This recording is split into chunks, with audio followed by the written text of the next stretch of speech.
Alright, what's up everyone? Welcome back to the channel on YouTube.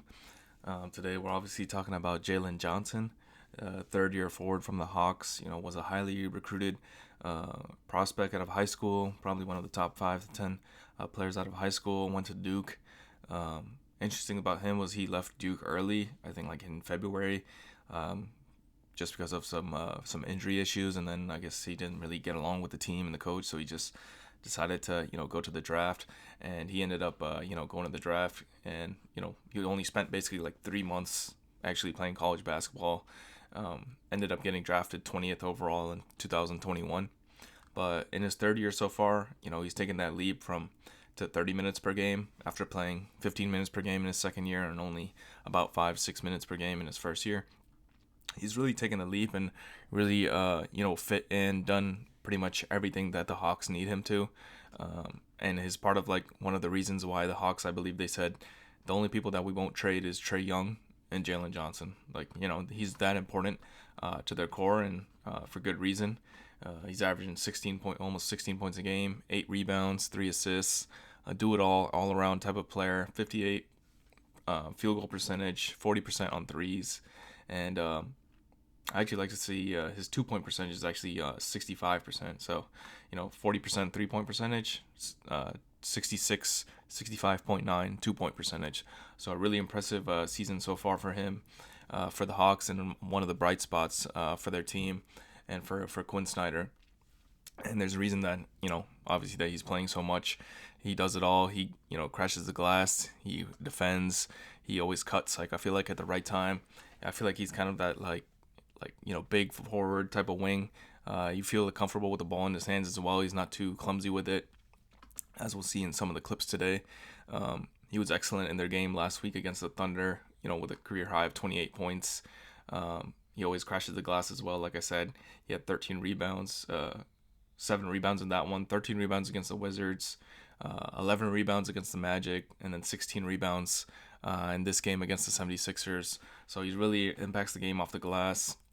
You know, um, you don't even notice that he has over 20 points, over 25 points, just because I feel like he's just doing it all in transition, fast breaks, baseline cuts, cutting at the right time, being a release valve for Bogdanovich or Trae Young, as we'll see in these clips.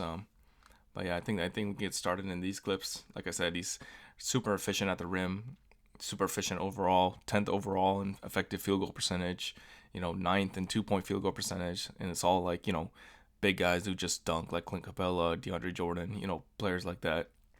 Mark Williams, Jared Allen, those are the players that are with that high of a field goal percentage, and he's in the same category with him as well, with them as well.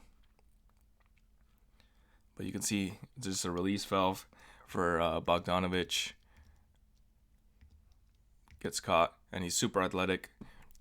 Almost always, has good hands, catches the ball, uh, finishes at the rim. He's strong enough and he's athletic enough, like I said, to finish at the rim. So he's always going to be attacking the rim. And a lot of his, of course, a lot of his shots are assisted right now.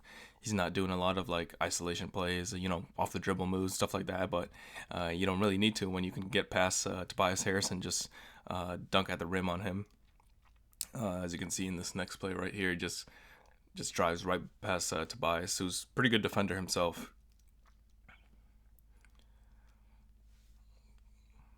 He's an excellent pick and roll partner. You always see him catch lobs, catch rolls. This time he actually does score in isolation. Has a nice touch around the rim. Like I said, his field goal percentage is off the charts.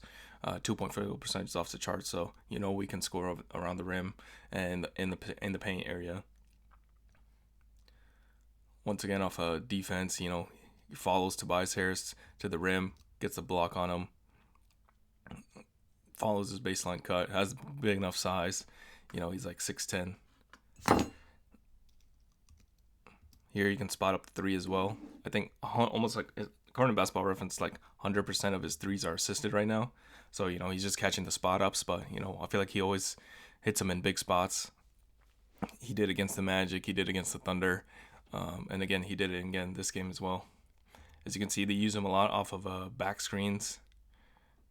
You can see right here. Yep, right here you see him a lot. Use him a lot off back screens if it's Trae Young or Dejounte Murray at the top. They'll use him off back screens to get some lobs, get some backdoor cuts. He had a nasty dunk on Chet a couple of days ago as well. Go check that out. Here they run a play for Bogdanovich. Like I said, he's just in the corner. He's spotting up. I feel like he's always in the right positions on offense. And he hustles back on defense as well. Gets the block on Tyrese Maxey.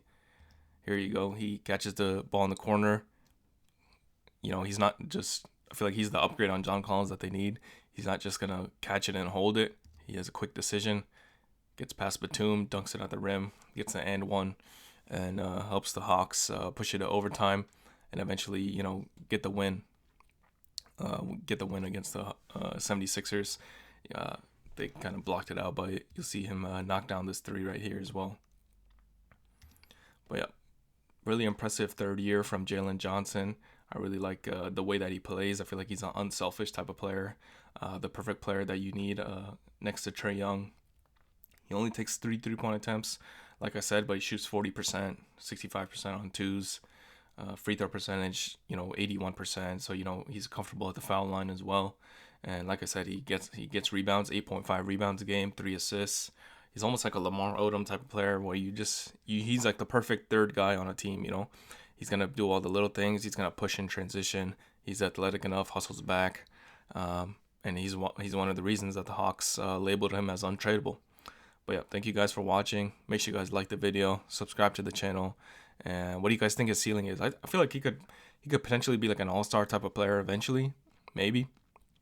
In that Derek White type of mold, or like but I feel like he's more impactful than that just because of his size and the way that he's going to be put on wing players. Of course, Derek White is probably better defensively, but Jalen Johnson is just more of a lob threat, more of a different type of player. But if you consider like ranking the best third or fourth options on team, I feel like he would be up there for sure. But yeah, thank you guys for watching. Like I said, like the video, subscribe to the channel, and see you all next time.